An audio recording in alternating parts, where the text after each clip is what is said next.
नमस्कार। चलिए आज जरा गहराई से समझते हैं भारत के फाइनेंशियल सिस्टम को। ग्रैंड थॉर्नटन भारत और आरबीआई की ताज़ा रिपोर्ट्स के आधार पर हम देखेंगे कि हमारा वित्तीय ढांचा कितना मजबूत है और इसका भविष्य कैसा हो सकता है। तो आज का सबसे बड़ा सवाल यही है, दुनिया भर में जो आर्थिक उठापटक चल रही है, उसके बीच क्या भारत का फाइनेंशियल सिस्टम वाकई इतना मजबूत है कि लंबे समय तक टिका रहे? तो आइए इसे एक स्ट्रेस टेस्ट से गुजार कर देखते हैं। ठीक है, तो इस स्ट्रेस टेस्ट की शुरुआत करते हैं पहले हिस्से से। हमें सबसे पहले ये समझना होगा कि भारत जिस वैश्विक माहौल में काम कर रहा है वो कितना चुनौतीपूर्ण है। आप देखिए, दुनिया भर में कई बड़े जोखिम हैं। अमेरिका और चीन जैसे बड़े देशों पर कर्ज का बोझ बढ़ता जा रहा है। कमर्शियल रियल एस्टेट सेक्टर में तनाव है। कई जगहों पर एसेट्स की कीमतें ज़रूरत से ज़्यादा बढ़ गई हैं। ऊपर से जियोपॉलिटिकल टेंशन और साइबर आतंकवाद का खतरा भी लगातार बना हुआ है। ये सब बाहरी दबाव हैं। अच्छा, तो ये तो हुई दुनिया की बात। अब आते हैं अपने स्ट्रेस टेस्ट के मेन सब्जेक्ट पर, यानी भारत की अपनी आंतरिक आर्थिक मजबूती पर, जो इन बाहरी तूफानों से हमें बचाती है। अब एक वाकई दिलचस्प बात यह है कि इतनी सारी ग्लोबल मुश्किलों के बावजूद भारत दुनिया की सबसे तेजी से बढ़ने वाली बड़ी अर्थव्यवस्था बना हुआ है। इसकी सबसे बड़ी वजह है हमारी मजबूत घरेलू ताकत। जैसा कि ये चार्ट दिखा रहा है, प्राइवेट कंजम्पशन यानी आम लोगों का खर्च और सरकारी निवेश, ये दोनों हमारी ग्रोथ को रफ्तार दे रहे हैं। तो भारत की इकोनॉमी की ये जो मजबूती है उसके पीछे 3 बड़े कारण हैं। पहला, कॉर्पोरेट सेक्टर दमदार प्रदर्शन कर रहा है। सेल्स ग्रोथ 6.2% पर स्थिर है। दूसरा, सरकार की माली हालत सुधर रही है। राजकोषीय घाटा कम होकर जीडीपी का 5.6% रह गया है। और तीसरा, हमारा बाहरी मोर्चा भी मजबूत है। विदेशी मुद्रा भंडार $644.4 बिलियन के शानदार लेवल पर है। अब एक और अहम पहलू पर नजर डालते हैं, वो है घरों पर कर्ज का बोझ। ये चार्ट दिखाता है कि दूसरी उभरती अर्थव्यवस्थाओं की तुलना में भारत कहाँ खड़ा है, और कहानी काफी अलग है। तो सबसे जरूरी बात क्या है? देखिए, भारत में घरेलू कर्ज जीडीपी का करीब 42.9% है। वहीं बाकी उभरती अर्थव्यवस्थाओं में ये आंकड़ा 50% के पास है।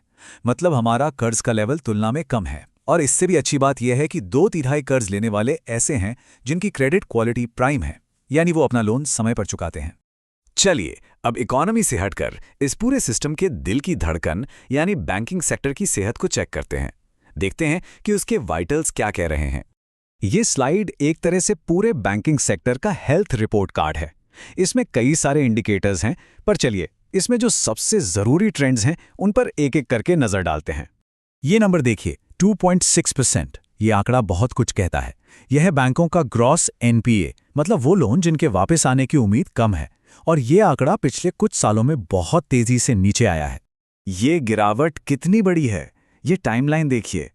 सोचिए, 2017 में एनपीए 9.6% के खतरनाक स्तर पर था। वहां से 2.6% तक आना, ये बैंकिंग सिस्टम की एक बहुत बड़ी कामयाबी है। ये बेहतर रिस्क मैनेजमेंट को दिखाता है। एक और मजबूत संकेत है 10.7% का CARR। अब ये क्या है? आसान भाषा में समझें तो ये बैंकों का सेफ्टी कवच है। ये बताता है कि बैंकों के पास किसी भी अचानक होने वाले नुकसान को झेलने के लिए जरूरत से कहीं ज्यादा पूंजी है।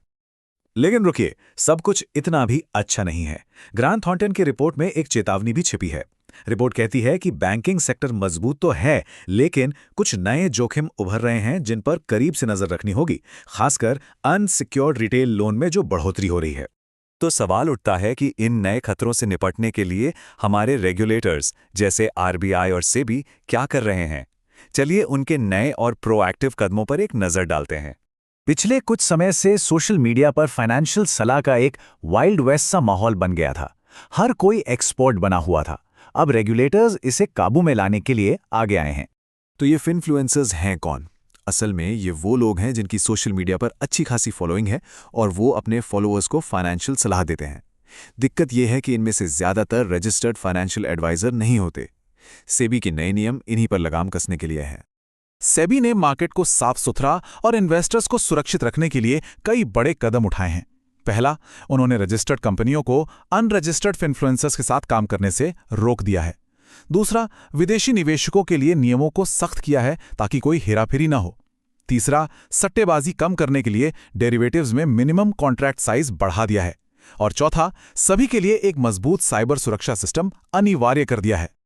और बात सिर्फ स्टॉक मार्केट की नहीं है, आम लोगों की सुरक्षा पर भी ध्यान दिया जा रहा है। जैसे कि बीमा रेगुलेटर IRDAI ने नए नियम बनाए हैं, जिससे अब इंश्योरेंस क्लेम लेना पहले से आसान हो गया है और पॉलिसी होल्डर्स के अधिकार बढ़े हैं। तो इस पूरे स्ट्रेस टेस्ट का आखिर नतीजा क्या निकला? चलिए सारी बातों का सार निकालते हैं और देखते हैं कि भविष्य में हमें किन चुनौतियों और मौकों के लिए तैयार रहना होगा। आगे की राह और भी ज्यादा चैलेंजिंग है। फाइनेंस में AI को जिम्मेदारी से कैसे इस्तेमाल किया जाए, क्रॉस बॉर्डर पेमेंट्स को कैसे आसान और सुरक्षित बनाया जाए, सस्टेनेबिलिटी यानी पर्यावरण से जुड़े फाइनेंस के लिए नियम बनाना और बैंकों और फिनटेक कंपनियों के बीच बढ़ते रिश्तों के जोखिम को संभालना, ये सब भविष्य की बड़ी चुनौतियां हैं।